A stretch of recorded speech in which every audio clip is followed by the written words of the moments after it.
It's still the only night in my life where I've never slept. I always remember looking up at the United fans. They were like, must have been 40, 50,000. It was the Nou Camp, it's 100,000 stadium.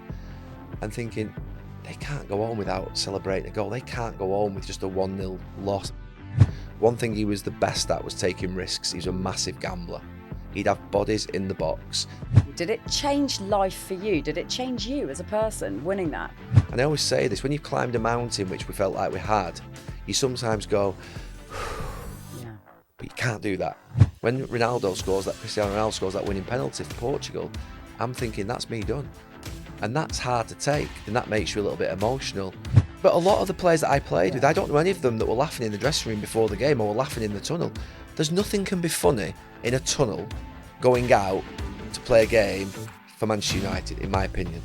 Do you enjoy it more talking about it than you did doing it? Absolutely. And that was the thing, that was the reason I didn't enjoy my football career. What? But it was my peak of my life, actually. And I knew that it was never going to get any better than that in terms of a moment. So, Gary, you're here in Barcelona and we're reflecting on a moment in time during your lifetime. And I can only think of one thing that springs to mind based on where we're sitting and what's around us. I mean, are we on the same wavelength? Are you choosing my moment in time? Might be. Yes. I mean, it was I never like saying this, but because of the fact I was 24 at the time, but it was my peak of my life, actually. And I knew that it was never going to get any better than that in terms of a moment. I knew that once we'd won the game in the way in which we had, the players I was playing with, I'd played with a lot of them since I was 12, 13 years of age. And to win the treble, which was at the time something that had never been done before, I knew that was going to be my greatest ever moment in my life and that it could never be surpassed. And to this day, really, the things that have to fall into place for that to happen in the way in which it happened, I think is incredible. And just the fact that there were 6 of us who obviously had come through the ranks. Sir Alex Ferguson had come down from Aberdeen 1986 and had this mission to create a best-in-class academy, and everything was about producing young players. And he ripped up the 94 double-winning team in 95 to get us in, took a massive risk. And then we just went on a education and learning for 3 or 4 years in Europe, getting beat up by some of the top teams in Europe and sort of hitting the post, hitting the bar, getting closer to quarterfinals, semi-finals, and you eventually get there. And it was mesmerising. The way in which we did it was just so Sir Alex Ferguson, so Manchester United of that time. And it's still the only night in my life where I've never slept. And actually, are we around the Port Olympic here? We are, aren't we? Yeah, it's not far away. It's the a couple Arts of minutes Hotel. up. Yeah. So I remember we stayed in the Arts Hotel after the game, and I actually went up to my bedroom about 6:30, 7 o'clock in the morning, and actually lay on the bed and looked up and thought, I'm not going to sleep. How could you? I'd had quite a bit to drink, and I went back downstairs, got a glass of champagne, and I actually remember walking along wherever the sort of marina is, and just staying up all night, all the way through. I've never had an adrenaline rush like it in my life. I remember reading something where David Beckham had said that, you know, during those years, during the 90s, you had to sort of learn how to play football again in order to win in Europe. That's a trailblazing thing for an English side to do. So how did you do it? It was like an education we were getting along the way. We were being, I said, beat up before. You know, Juventus, the German teams, they were more wise than us, streetwise, cuter, knew how to get across the line. We didn't. It was almost like we're a bit naive, actually. Yeah. And quite often it was desperate disappointment. And there's nothing like, in football, for me, you play at Old Trafford, and back then it was the away goals rule.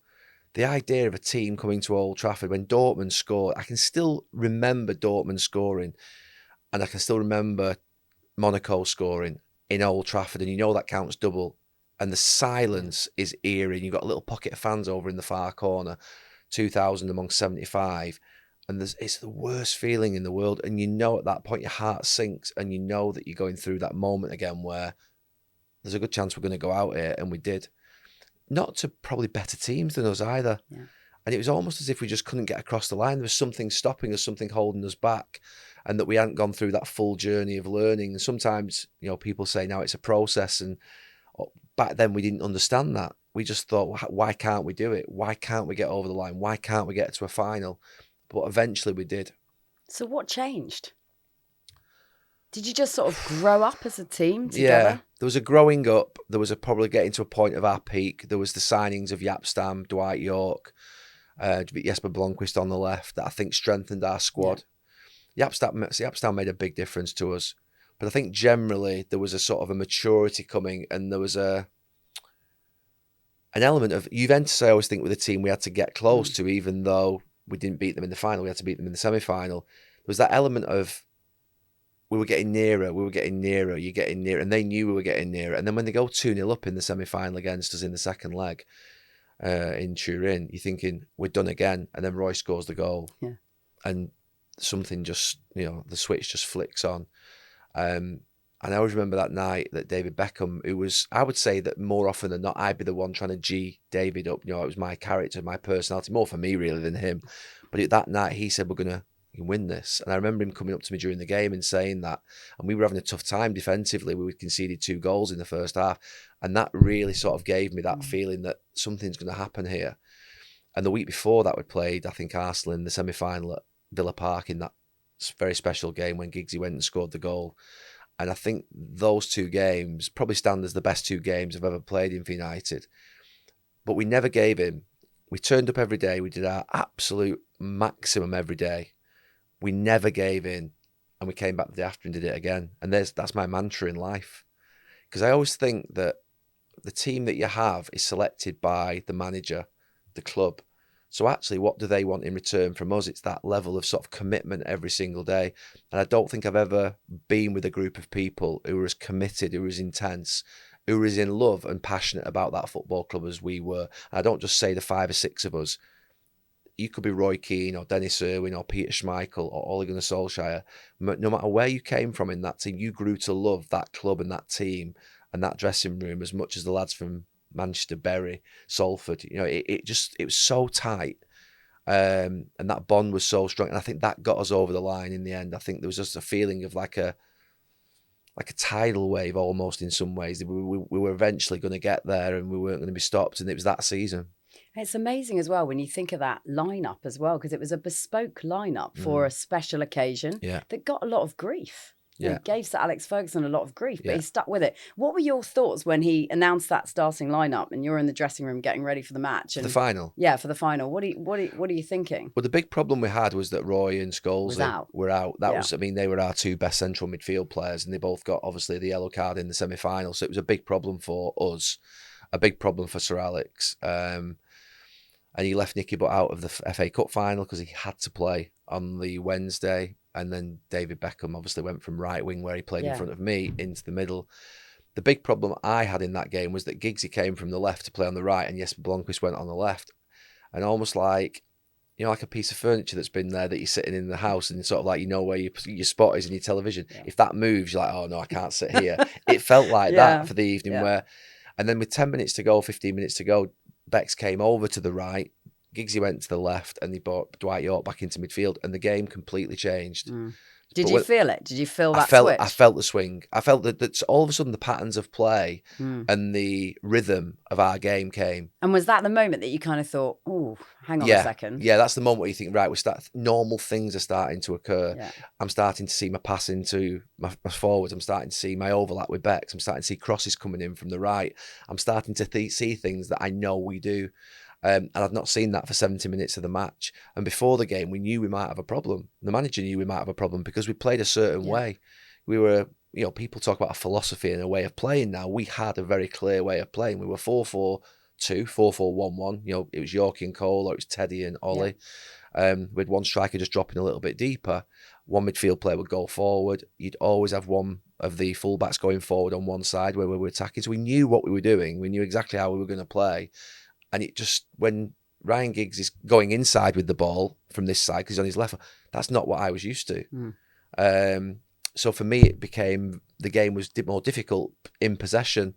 And I knew the moment it changed was when we reset the system and the manager reset the system. It's so interesting that, isn't it? Because in sports, so often it's about momentum.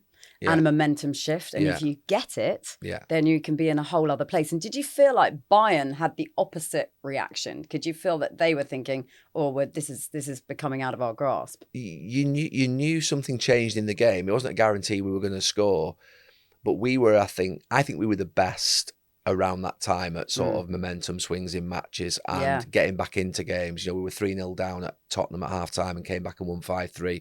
We were never dead. You never felt in a game, even if you were 2-0 down with 10 minutes to go, you always said, I mean, manager would say this to us at half-time, don't panic. And he used to say that 5 minutes, 3 minutes, 1.5 minutes is such a long time. If you count to 90 seconds, and you think about it, sometimes teams panic, don't they? And they start sort of rushing it and they start forcing things and shooting from distance. He never allowed us to do that. And we used to sort of, if you like, keep on going, almost squeeze and suffocate the opposition and pressurize them and make them make mistakes and drive them deeper. And eventually something will happen because we used to have bodies in the box. One thing he was the best at was taking risks. He was a massive gambler. He'd have bodies in the box, and we always had to knew that we had to basically sustain attacks, keep the ball, put the ball in the box, make them defend it. If it comes out, switch it again, put it back in, make them defend it. And we just used to do this regularly. And if you've got Beckham and Giggs crossing it, you've got a big chance of getting good quality in. And then you just get players making movements, and defenders for the opposition used to get tired late on. It wasn't a fluke that we scored late goals. And the momentum swings in matches, you could smell it. You could see it on the opposition's eyes. If I was playing against a winger and you knew, even little things, let's say that after 70 minutes, 80 minutes, we'd had, Old Trafford's a big pitch. Let's say we're playing at Old Trafford and you've wore them down and you can just see that look on the face when, I wasn't the quickest and neither were Bex, but we'd continue to keep running at the same pace for 90 minutes. And it could be minute 86 before the left winger and the left back start to get a little bit tired. And a little bit tired for us is just dropping off us 2 or 3 yards just so Bex can get his cross. 2 or 3 yards, you're off Bex, he's getting that cross around you. And it's that you're working for the whole game, and you can feel it and you can see it in their faces that they can't just quite get to you and they can't just quite deal with it. And you're just wearing teams. I suppose in some ways it's like every sport. You're looking at sort of which of the opponents is going to crack, which is going to sort of physically struggle or which is going to mentally struggle. And what are you doing with that clock ever ticking as well? Because like you say, United in that season in particular were amazing at, at the last gasp winners and stuff like that. So when that clock starts ticking and you can feel it, like in that final against Bayern, what does it do to you? What does it stir inside? Like you say, you try really hard not to panic, you try to keep focused, but how do you do that? It's human nature that when you're in front and you've got 2 minutes left, you just sit back and you try and defend your position. Very unique to find a team like Manchester City's Pep Guardiola's team that sometimes, and Barcelona, that can keep the ball high up the pitch with 2 minutes to go. Because the other team are usually forcing the situation by pressurising, by throwing bodies forward, and it not allowing you to do what you normally do. So we were great at chasing games because the manager would definitely have more attacking players on the pitch. We'd take a little bit of a risk at the back. So you'd have Yap and Ronnie at the back, 2-on-2. So we'd leave 2-on-2 and we'd basically not go. But me and Dennis would both go forward. And I think the idea of chasing a game meant that the other team start to do things slightly differently. Did they put an extra attacker on to try and get a second goal? Or do they put a defender on to try and shore things up? They're damned if they do and they're damned if they don't against us, really, because if they put an extra defender on the sinking deeper, it means they can't get out and attack us, which means that we're basically camped in their half. If they put another striker on, they might get the odd attack, but Yap and Ronnie are good at 1v1 defending, and we means we've got more space up here. So we felt that whatever happened, even if it was 1-0, 2-0, 5-10 minutes to go, but 1-0 in this game in Barcelona, you never feel out of it. And 1-0, you're never out of a game anyway, but you never feel out of it, and you know that one moment can just change it. And I always remember in that game, I ended up on the left wing. I'm right back. I never end up on the left wing. And it's 3 minutes to go, the board's gone up, and I sprint over to the left wing to take a throw in because I had quite a long throw. I throw it in, it comes back to me, and I cross it, and I think it goes out for a corner, and then Beck's, and before you know it, we're 1-1. Yeah. And I think to myself, I wouldn't ordinarily go over to the left wing to take a throw in. And I was knackered. You are tired at that point in the game, but you do. You were built to take risks. You were built to continue to keep going. And I think we'd come so far. I always remember looking up at the United fans. They were like, it must have been 40, 50,000. It was the Nou Camp. It's 100,000 stadium. And thinking, they can't go home without celebrating a goal. They can't go home with just a 1-0 loss. I mean, that's like, and when we scored, I genuinely thought we were going to extra time. I mean, we've got 1.5 minutes left. Yeah. So I'm thinking extra time, but we're in the game. And then you just, I mean, seriously, to this day, I get goosebumps. There's a camera angle of it from behind the goal. I'm back on corners. I'm still back. I'm the only player back. I just lay on the floor and looked up at the sky. I remember just almost, I don't cry at football matches. And it's the most I've ever been emotional, I think. That, and after getting knocked out of the 2006 World Cup with England, when I thought I'm not going to play in a World Cup again. But I remember lying back on the floor and thinking, oh my God, what has just happened? Any idea, like sort of, I suppose the night before the match, like the week leading up to the match, did you sit down as a group in that sort of like group of people, like you say, that you've bonded with over all those years? You've done such extraordinary things together. You've achieved so much. You sit down before that, in the lead up to that game, and go, this is what might be possible.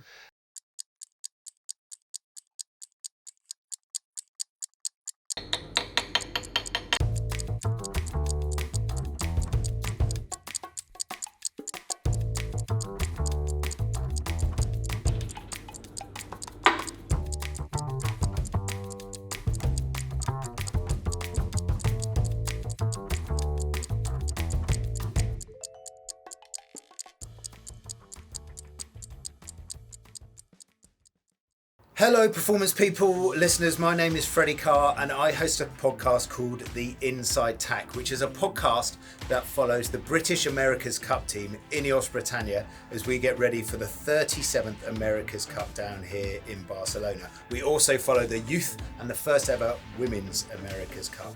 We would love you to like and subscribe to our podcast. Follow us on all your social media channels as we get ready for our sporting challenge of a lifetime.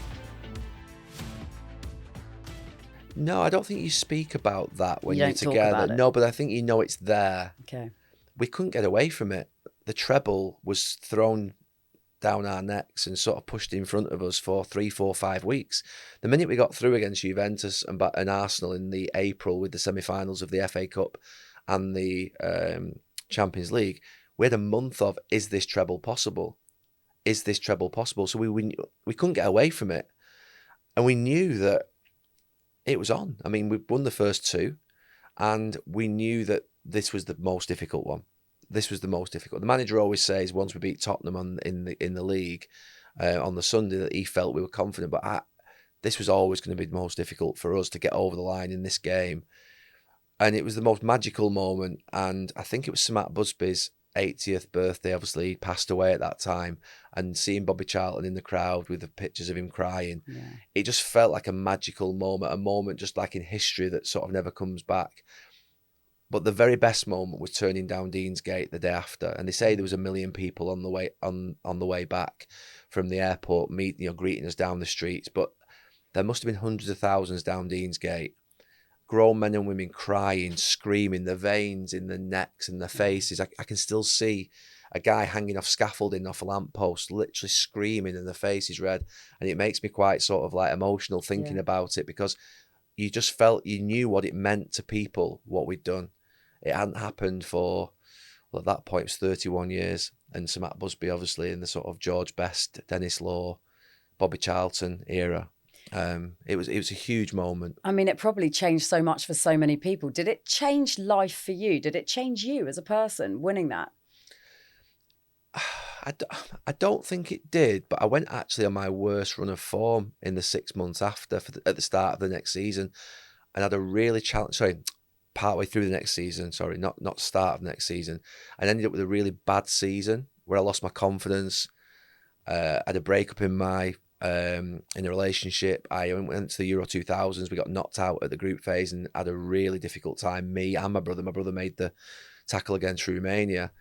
So after the season after, for me, it was a massive anticlimax. Almost like, and I always say this, when you've climbed a mountain, which we felt like we had, you sometimes go, but you can't do that. If you're going to go again, or if you're going to go again, you're going to go again properly. Now, we won the league the year after, but it felt like a massive anticlimax. I'd lost my form a little bit, lost my confidence. So for me, it was the peak. And then I had to, the year after, really I struggled. So it was the year after that I then started to sort of build back up again and get my form back, get my confidence back. So maybe after the year after the treble wasn't the easiest year for me. I felt as though it should have been my most confident year, but it wasn't, didn't end up that way. Probably because the natural instinct when you've achieved something like that and you say, has it changed your life? It changes your life in a way which maybe you think, well, I become unbreakable. Now I'm unbeatable. Now I'm a treble winner. And before you know it, life gives you a little clip round the ear, doesn't it? Isn't it always the way? And sport does. Yeah. Sport does more than anything. Even though we won the league and people would say it was a successful season, I don't look back upon that season because we got knocked out of the Champions League against not the best Real Madrid team, but I felt like we were going to do it again. I felt like we forgot how hard we'd had to work to do it, and thought because we'd done it that we wouldn't have to maybe do that again. And maybe that's me sort of rewriting history. Maybe other players don't see it like that, but I'm seeing it like that today as I'm speaking to you, because I felt like we didn't go and then repeat what we did. And the key for us was repeating success. So interesting. I think also just talking to you about this, it reminds me a lot of what the journey Ben's been on actually to get to this point, because it's very similar in that, you're playing with the big boys like you guys were in Europe, and it was really, really tough to sort of break through. For us as an America's Cup team, it's all about consistency and coming back to fight again, and hopefully we'll be third time lucky this time, but who knows? When you sort of look at what's going on around this place, I mean, you got a grips with sailing today, so I know you're now a sailing fan. But what do you make of it? What do you see as the similarities? I mean, team ethos and teamwork and camaraderie and belief and all those things that you guys would have had as a unit. How important is that stuff when you're at the business end of a competition? Oh, absolutely critical. I think the vital ingredient in any team is trust. And our manager used to remind us of that before every single game, that be proud to work with each other and trust each other and sort of who you're with and who's alongside you. And with the team today out in the Mediterranean there, full well, Roy said it actually when he came off, and I was thinking something similar when I came off. I don't know the sport at all. I watched it obviously at times in sort of the Olympics or in other sort of moments on television. And you shouldn't never really doubt it, but you just understand the work that has to go in and the quality of people to get to a point where they know what they're doing and they're excellent at their sport. Yeah. You recognise it cannot be easy in any sport. With Hannah today, who's a double Olympic champion, and you're thinking, wow, to get to where she's got to is special. You know what I mean? It's something that's incredible. And you have to have... It's a team. I mean, there are individual sports, but this is not an individual sport. You're relying upon dozens, hundreds of people to do their jobs properly. And if if one of them doesn't do their job properly, then that could result in team failure. And that was the thing. That was the reason I didn't enjoy my football career. I didn't. It's not a shock. I've said this before. The consequence of being the person who gives the goal away. Now, there were games where after games, you enjoyed it when you'd won and you'd love it. But you never enjoy the moment of building up to a game, training during the week. You enjoy it. But the consequence of, particularly my mindset as a defender, of thinking if I concede a goal, and I'm unlikely to win my team the game, remember. So I'm more than likely I keep a clean sheet, defend well. If I give a goal away, I'm likely to lose my team the game more than I'm going to win my team the game. Yeah. That's the mindset of a defender. Now, you get people play today with complete and utter, the fearless. And I love those types of players, but I'm not the only player to say that. No. That says that actually you don't enjoy it enough whilst you're doing it, because whilst you're doing it, it's that fight and that struggle to be the best that you can be, which is never that enjoyable. And then, I was just talking to the lads, then they were talking about the cycling, and they say it's bloody hard work. Yeah. You're not sat there 20 minutes into your cycling, 400 watts, and thinking, I'm enjoying this. Even though the kind of the training and the rigour that goes into it is perhaps at times unenjoyable, the pressure of the thing, is that something that you as a sports person thrived under, loved that moment in the real cauldron? I'd like to say that yes, I did, because I went through it 600 times for United and 80 odd times for England and played in World Cups and everything. So I know my temperament allowed me to get through these moments. But I could sit here and say, yeah, I deal with pressure brilliantly and I was wonderful. But that's not how I felt at the time. You still got that level of, the team here, I've got hundreds of millions of pounds investing in them, and they feel like that pressure to succeed and deliver. Because the last thing you want to do as a sports person is let people down. Yeah. I don't want to let my family down. I don't want to let my dad down that's watching every single game. I don't want to let my captain down. I don't want to let the lads down that I've played with since I was 12. I certainly don't want to let my manager down who's believed in me. So, and then you've got these 75,000 fans and hundreds of thousands, millions that are watching on television that you know are United fans, and you don't want to let them down. You've got to make sure that you deliver. So it's actually just a bit of it's a repetitive routine that you go on every single week where you eat at the same times, you train at the same times, and you're literally going through this routine and this sort of repetition of sort of training to make sure that you're the best prepared as you go into that tunnel on a Saturday, so that you've not got doubts on you, that negative parrot on your shoulder into your head saying, I've not done something right, or we're not quite right here, or we're not quite right there. And it isn't enjoyable until you've won. I don't think it's enjoyable until you've won. Now, there were games where we'd be 3-4-0 up at Old Trafford, 10 minutes to go, and you could swan around and you could look like you can play a little bit and you could relax and pass. But they were few and far between. Usually you're 2-1 up, or you're 3-1 up, or you're 3-2 up, and you're there, and it's intense. And the crowd are on at you, sort of the away crowd if you're away, and the home crowd are getting a bit nervous if the other team attack, and you're thinking, so you're never really in a point of complete enjoyment. I don't know what it's like for Ben thinking, I mean, is he laughing every day and joking and happy? He's a pretty serious he's character. Serious. He's serious. He's a serious, determined character. But I think the fear of failure is as much of a driver as the quest for success, right? Honestly, this idea that I don't know how lads can laugh before a game, great that they do. You see them in the same tunnels. Temperament as Ben. No, but the idea, but a lot of the players that I played with, I don't know any of them that were laughing in the dressing room before the game or were laughing in the tunnel. There's nothing can be funny in a tunnel going out to play a game for Manchester United, in my opinion. There is nothing that can make me laugh, because I'm in that moment where I'm about to go on the pitch in front of 75,000 people and I have to win a game of football. What could possibly be funny? And maybe that sounds a little bit sort of like old man Gary and sort of like, relax a little bit, chill out. But it's serious. It's serious to us, serious to our coaches, it's serious to our fans. And we get criticised heavily if we don't succeed.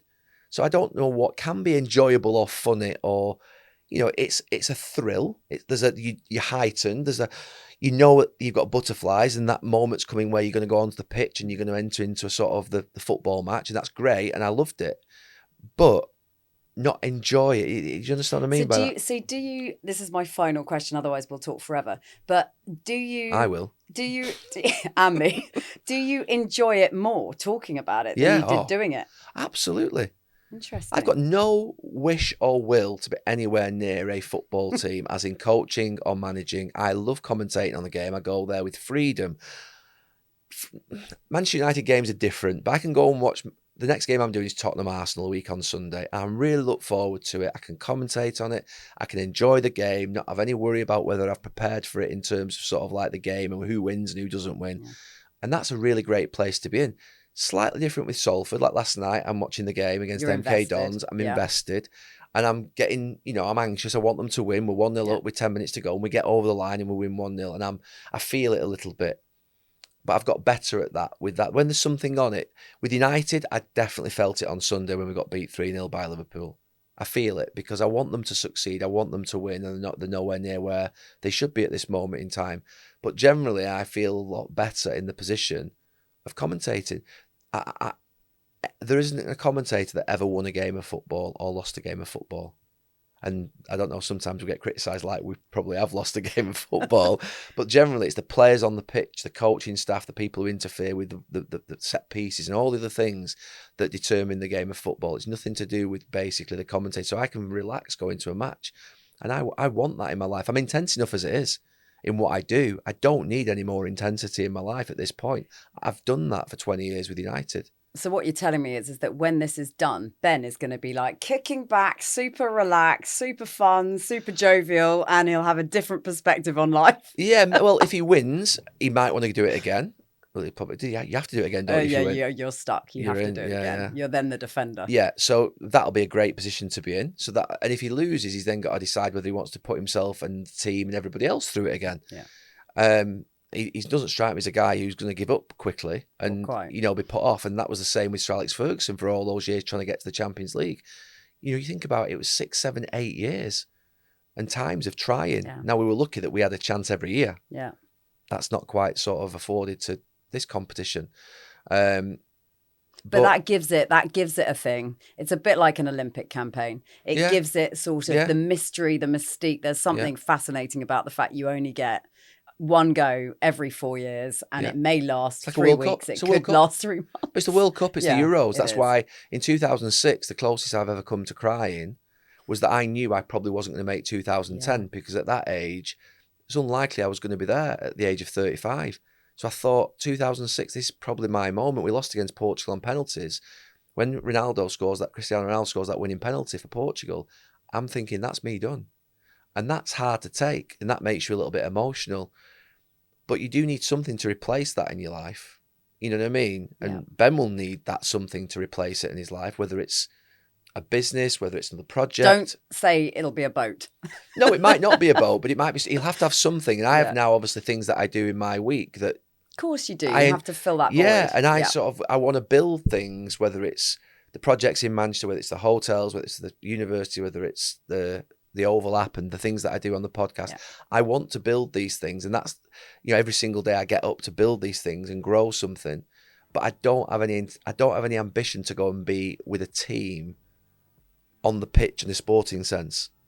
From what I've heard today, you might be called up for a little bit of sailing prowess. You might be out there with a bit of cyclore action or something like that. So don't never say never. You never know. No, Roy Keane actually said that when he came off and he'd won and got this.